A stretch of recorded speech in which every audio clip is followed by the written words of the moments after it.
நீங்கள் ஒரு காங்கிரஸ் ஃபேமிலியிலேருந்து வந்திருக்கீங்க, நீங்கள் ஏன் வந்து பிஜேபியில் வந்து சேர்றீங்க, யாருமே கேட்கல.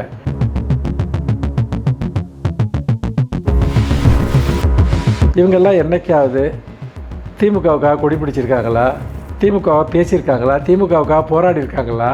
அந்த குடும்பத்தில் பிறந்திருக்காங்க, அவ்வளோதான்.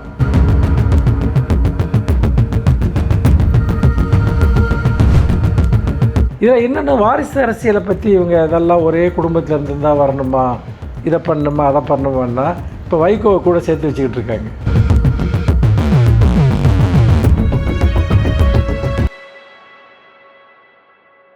இப்போ தான் ஒரு 55 நாட்கள் தான் ஆகுது.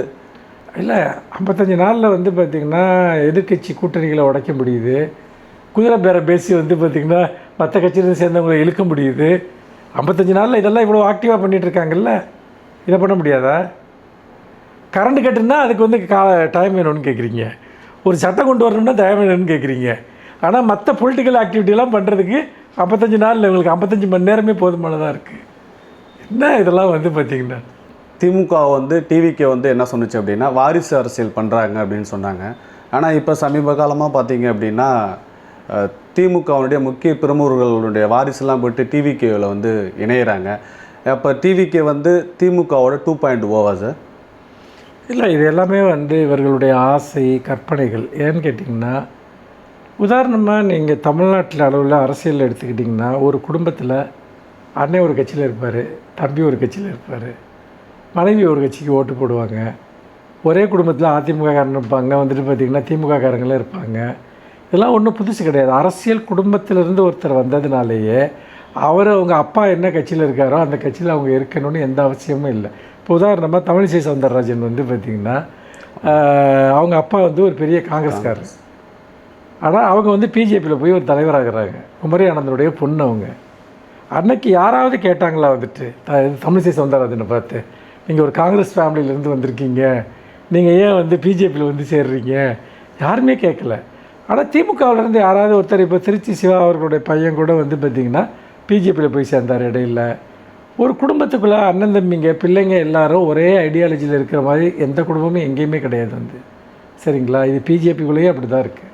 இப்போ உதாரணமாக நிர்மலா சீதாராமன், அவங்க இந்தியாவோட நிதியமைச்சர். அவங்க ஹஸ்பண்ட் வந்து பார்த்திங்கன்னா மிக கடுமையாக பிஜேபி எதிர்க்கிறார், மிக கடுமையாக நேஷ்னல் லெவலில் எடுத்து போராடுறாரு. என்னங்க உங்கள் மனைவி வந்து நிதியமைச்சராக இருக்கார், பாஜக கவர்மெண்ட்டில், நீங்கள் கடுமையாக எதிர்த்து போராடுறீங்க அப்படின்னு போய் யாராவது உங்கள்கிட்ட கேட்குறீங்களா? அப்போ இங்கேருந்து யாரோ 2-3 பேர், ரெண்டாவது நீங்கள் சொல்கிறவங்கெல்லாம் இருக்காங்கல்ல, இவங்கெல்லாம் என்னைக்காவது திமுகவுக்காக கொடி பிடிச்சிருக்காங்களா, திமுகவை பேசியிருக்காங்களா, திமுகவுக்காக போராடி இருக்காங்களா? அந்த குடும்பத்தில் பிறந்திருக்காங்க, அவ்வளோதான்.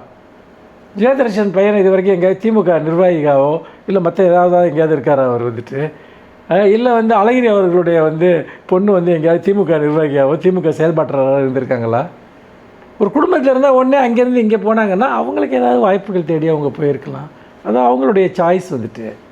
இதில் என்னென்ன வாரிசு அரசியலை பற்றி இவங்க இதெல்லாம் ஒரே குடும்பத்தில் இருந்து தான் வரணுமா, இதை பண்ணணுமா, அதை பண்ணணுமான்னா இப்போ வைகோவை கூட சேர்த்து வச்சுக்கிட்டு இருக்காங்க. வைகோ என்ன அரசியல் பண்ணிகிட்ருக்காரு? அவர் வந்து திமுகவில் வந்து ஸ்டாலின் அவர்களை வந்து ப்ரொமோட் பண்ணுறாங்கன்னு சொல்லி தான் கட்சியை உடைச்சி வெளியே போனார். இன்றைக்கி மல்லை சத்யா போன்றவர்கள் எதனால் வெளியே போகிறாங்க? துரை வைகோ வந்து மையமாக வச்சு அரசியல் பண்ணுறார் வைகோ அப்படின்ட்டு. நீங்கள் எல்லோரும் எடுத்துங்க. ராமதாஸ் வந்து ஒரு காலத்தில் அதை தான் பேசினார், திமுகவில் வந்து வாரிசு அரசியல்னு. அப்புறம் கடைசியில் அவர் யார், அன்புமணியை கொண்டு வந்து வைக்கிறார் வந்துட்டு. இது என்னன்னு கேட்டிங்கன்னா, இங்கேருந்து ஒருத்தர் இங்கே போகிறதுனால அப்போ வந்து இப்போ வந்து அதிமுகவிலேருந்து வந்து பார்த்திங்கன்னா நிறைய பேர் வந்து இங்கே ரிசைன்மெண்ட் வந்து சேர்ந்துருக்காங்க. நிர்வாகிகள், முன்னாள் அமைச்சர்கள், இவங்கெல்லாம் வந்து சேர்ந்துருக்காங்க. முன்னாள் அமைச்சர்கள் பல பேர் வந்து சேர்ந்துருக்காங்க. யாராவது வந்து பார்த்திங்கன்னா அதிமுகவோட 2.0 வெர்ஷனாக வந்துட்டு இது தாவேக்கான்னு யாரும் கேட்குறது இல்லையே. இது இது எப்படின்னு கேட்டிங்கன்னா, திமுக மேலே வந்து எதையாவது ஒன்று சொல்லி ஒரு டார்க் இமேஜை உண்டு பண்ணணுங்கிறது ரொம்ப நாளாக ஒரு மீடியா அஜெண்டா வந்துட்டு. அதை மீடியா தானாக பண்ணலை. மீடியா நிறைய பேர் வந்து அந்த அஜெண்டாவை வந்து பார்த்திங்கன்னா அவங்களுக்காக அசைன் பண்ணி அனுப்புகிறாங்க. அந்த வேலையை நிறைய பேர் செய்கிறாங்க. எங்களை பொறுத்த வரைக்கும் எங்களை நோக்கி கேள்வி கேட்கிறவர்கள் எல்லோருடைய அடிப்படையில் அவங்க என்ன செஞ்சுக்கிட்டு இருக்காங்க, தார்மீதியாக என்ன செஞ்சுக்கிட்டு இருக்காங்க. இப்போ காங்கிரஸோடு சேர்ந்து வந்து தாவேக்கா எங்களை பார்த்து வாரிசு அரசியல்னாங்க. அப்போ வந்து ராகுல் காந்தி யார்? அந்த ராகுல் காந்தி பற்றி நீங்கள் கேளுங்க, ஏன் சார் அரசியல் ஏன் காங்கிரஸில் வேறு யாருமே இல்லையான்னு கேட்க சொல்லுங்கள். என்ன மோதிலால் நேரு காலத்துலேருந்து வருது. மோதிலால் நேரு, ஜவஹர்லால் நேரு, இந்திரா காந்தி, ராஜீவ் காந்தி, ராகுல் காந்தி,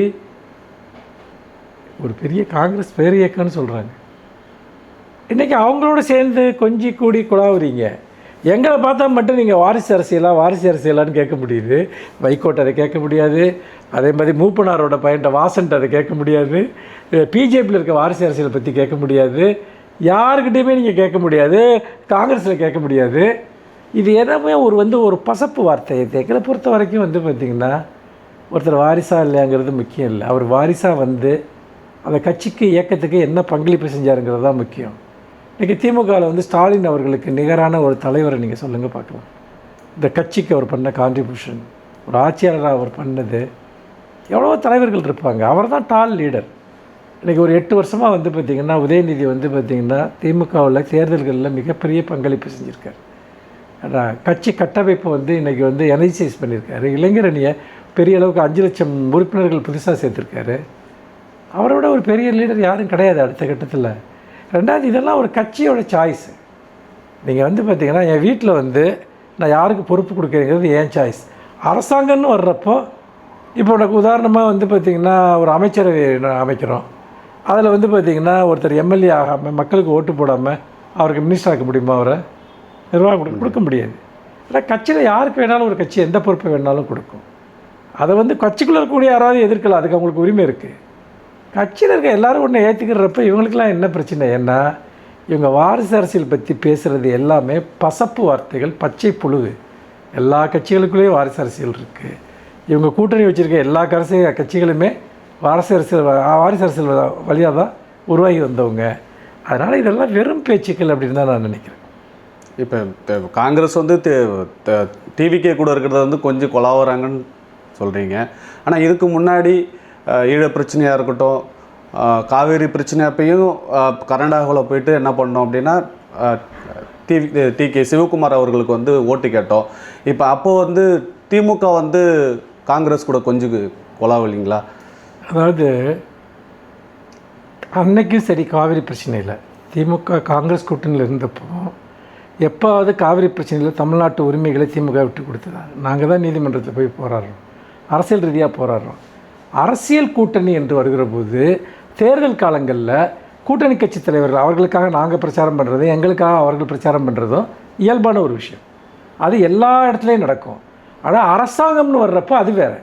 2 அரசுகளுக்கு இடையே பிரச்சனை வர்றப்போ திமுக கவர்மெண்ட் என்ன ஸ்டாண்ட் எடுத்து தேர்தல் கூட்டணி சமயத்தில் அவங்க பரஸ்பரம் ஒருத்தர் இணைந்து செயல்படுறப்போ அப்போ இருக்கக்கூடிய ஒரு நிலைப்பாடுகள் வேறு. இது எப்படி ரெண்டையும் ஒன்றா பார்க்குறீங்க? அப்போ கட்சி அரசாங்கமும் ஒன்றுன்னு நினைக்கிறீங்களா? அப்படி கிடையாதே. அப்போ அடிப்படையில் என்ன பிரச்சனைனா, இந்த கொஞ்சம் குழாவுறதுன்னு ஏன் சொல்கிறேன் அப்படின்னா, இன்றைக்கி தாவேக்காவை ஒரு கட்சியாக காங்கிரஸ் எப்போ அங்கீகரிச்சு? அன்னைக்கு விஜய் அவர்கள் யார் வேணாலும் எங்கள் கூட கூட்டணிக்கு வாங்க அப்படின்னு கதவை திறந்து வச்சுட்டு இருந்தார். உங்களுக்கு அதிகாரத்தை பங்கு கொடுக்குறேன், ஆட்சியில் பங்கு கொடுக்குறேன்னு 1 வருஷத்துக்கு மேலே அவர் டிக்ளேர் பண்ணி சொல்லிகிட்டு இருந்தாங்க. இன்றைக்கி இவ்வளோ பேசுகிறவங்க காங்கிரஸ் ஏன் அன்னைக்கு போயிருக்கலாமே? அந்த அழைப்பை ஏன் ஏற்றுக்கல? யாராவது ஒரு அறிவாலயத்தில் கட்டி போட்டு வச்சுருந்தாங்களா? சரி, இடதுசாரிகள் போயிருந்துருக்கலாம், இன்றைக்கி விசிகா போயிருந்துருக்கலாம். ஆதரவு அப்போவே விசிகாவில் இருந்துக்கிட்டே என்னென்னமோ பண்ணார். ஆனால் அறிவாலய வாசலில் நின்று திரும்ப ஏன் பார்த்திங்கன்னா விசிகா ஆதவர்ஜினா கட்சியை நிற்கிற அறிவிப்பு வெளியிடுறாரு. என்னென்னா இவங்க நம்பினாங்க திமுக ஜெயிச்சிரும்னு. அதனால தாவேக்கா ஜெயிக்காது, திமுக ஜெயிச்சிருன்னு நம்பினாங்க. அப்போ திமுக கூட அவங்க இருந்தாங்க பிடிவாதமாக. இப்போ நாங்கள் பெரிய மனப்புழுக்கத்தில் இருந்தோம், அதில் இருந்தோம், இதில் இருந்தோன்னா உங்களுக்கு தான் இன்னொரு சாய்ஸ் இருந்தது, ஒரு புது சக்தி உங்களுக்குலாம் இருந்தது, அவங்க முன்னாடி இருந்தது. உங்களை போக விடாமல் எது தடுத்தது? ஒருத்தர் கூட போகலையே. எங்ககிட்ட சீட்டு கூட கொடுங்க, அதை கொடுங்கன்னு தானே கேட்டுக்கிட்டு இருந்தாங்களே ஒழிய, ஏன் நீங்கள் அந்த சாய்ஸை எடுக்கலை? தாவேக்காவுக்கு எதிராக தானே எங்களோட சேர்ந்து ஓட்டு கேட்டீங்க, விஜய் விமர்சனம் பண்ணி தானே ஓட்டு கேட்டீங்க. ஆனால் திமுக தோத்துருச்சுன்னு சொன்ன உடனே ஓடோடி போய் அங்கே நிற்கிறீங்க இல்லையா? அப்போது உங்கள் அரசியல் என்பது என்ன? இன்றைக்கும் பாஜக கவர்மெண்ட்டோட பல விஷயங்களுக்கு இணக்கமாக தான் தாவேக்கா செயல்பட்டுருக்கு. நீங்கள் அந்த 100 நாள் வேலை திட்டம் அந்த பிரச்சனையில் எடுத்துக்கோங்க. அதை தமிழ்நாடு அரசுக்கு இவ்வளோ இழப்பு ஏற்படும் தெரிஞ்சுன்னு போயிட்டு அதை போய் சைன் பண்ணுறாங்க. பல மாநிலங்களும் எதிர்த்துக்கிட்டு இருக்க சமயத்தில் தமிழ்நாடு சட்டப்பேரவையில் திமுக அரசு தீர்மானமே கொண்டு வந்துச்சு. ஏன்னா 10% வந்து மாநில அரசுடைய கான்ட்ரிபியூஷன், 90% வந்து சென்ட்ரல் கவர்மெண்ட் கொடுக்கணும். அதான் 10% வந்து 40% ஆக்கிட்டாங்க. கிட்டத்தட்ட வருஷத்துக்கு 7,000 கோடி ரூபா லாஸ் ஆகும். சென்ட்ரல் கவர்மெண்ட் பண்ணுற இந்த விஷயத்தை பற்றி ஒரு முணுமுணுப்பு கூட இல்லை. சட்டம் அதெல்லாம் நடைமுறைக்கு வந்ததுக்கப்புறம் விஜய் லெட்டர் எழுதுறாரு. இருக்க முடியல. கவர்னர் வந்து போய் ஆய்வு பண்ணுறாரு. ஆய்வு பண்ணோன்னே உடனே வந்து பார்த்திங்கன்னா உதயநிதி ஸ்டாலின் வந்து பார்த்திங்கன்னா கடும் கண்டனத்தை வெளிப்படுத்துகிறார். இதை வந்து நாங்கள் வந்து ஏற்க முடியாது, இதை கடுமையாக கண்டிக்கிறோன்னு. அதுக்கப்புறம் ஒரு நாள் கழித்து ஒரு மென்மையான கண்டனத்தை நிர்மல்குமார் அமைச்சர் வந்து வெளியிடுறார். நாங்கள் தான் ரெஸ்பாண்ட் பண்ணுறோம் எல்லா விஷயத்துக்கும். அப்போ தமிழக மக்களுக்கு பிரச்சனை வரும்பொழுது காங்கிரஸ் விமர்சிக்காத திமுக தன்னுடைய கட்சி கூட்டணியிலேருந்து வெளில போயிட்டு வேற ஒரு கட்சிக்கு போகும்போது இன்னைக்கு வந்து விமர்சிக்கலை. இப்போ வந்து காவிரி பிரச்சனை பிரச்சனையில் அது ஈழ பிரச்சனையில் தமிழ்நாடு அரசினுடைய ரோல் என்ன? அது வந்து இந்திய அரசினுடைய ஒரு ரோல், வெளியுறவுத்துறை அமைச்சரகத்துடைய ஒரு ரோல். இந்த ஈழ பிரச்சனையை வச்சு 10 வருஷம் நீங்கள் வண்டியை ஓட்டினீங்க. என்ன பிரச்சனைனா இதுக்கு திமுக காரணமாக இருந்துச்சு அப்படின்ட்டு. அன்னைக்கு வந்து அமைதிப்படை வந்து அங்கேருந்து வந்தப்போ வரவேற்க போய் மறுத்தவர் கலைஞர். ஒரு மினிஸ்டரில் இருந்ததுனாலேயே ஒரு இன்டர்நேஷ்னல் இஷ்யூஸில் எல்லாம் அவங்க வந்து பார்த்திங்கன்னா தமிழ்நாடு அரசு உள்ளது ஒரு மாநில அரசு அதில் எந்தளவுக்கு தலையிட முடியும்? நீங்கள் சொல்லுங்கள். நீங்கள் அப்படி ஏதாவது நடந்த ஒரு சம்பவத்தை சொல்லுங்கள். சரி, அப்படி வந்து பார்த்திங்கன்னா அதுக்கப்புறம் வந்து ஜெயலலிதா ஆட்சிக்கு வந்தாங்க. அவங்க ஈழ பிரச்சனையில் ஒன்றிய அரசுக்கு கொடுத்த அழுத்தங்கிறது என்ன? நீங்கள் சொல்லுங்கள், என்ன பண்ணாங்க? அதை வச்சு தான் அவங்க ஆட்சிக்கு வந்தாங்க. திரும்ப என்ன பண்ணாங்க அவங்க? இதில் என்ன பிரச்சனைன்னா ஒரு மாநில அரசுடைய ஒரு ரோல் வந்து ஒரு இன்டர்நேஷ்னல் இஷ்யூவில் எப்படி வந்து பார்த்திங்கன்னா என்னவாக இருக்கும்?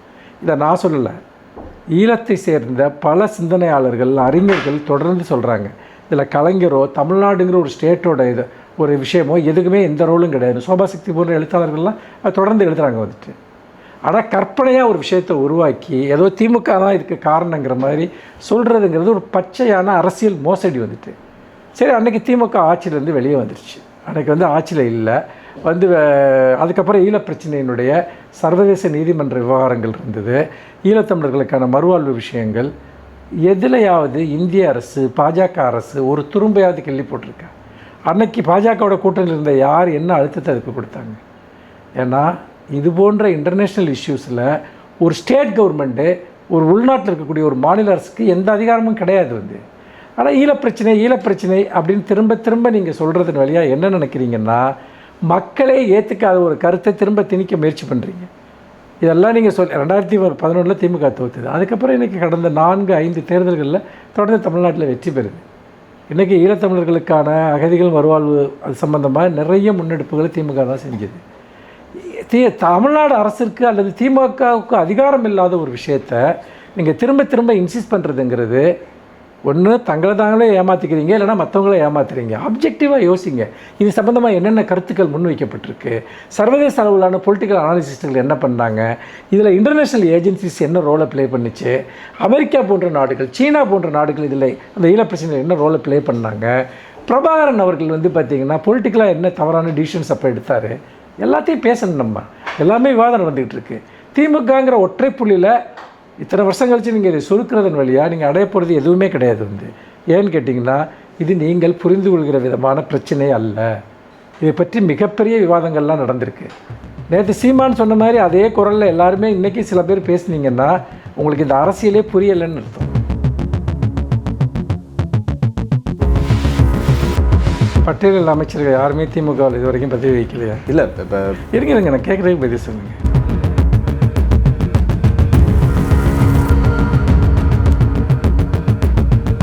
நம்ம இதோட இந்த இன்டர்வியூ முடிச்சுக்கலாம். இல்லை, இல்லை கேட்குறதுக்கு மட்டும் பதில் சொல்லு.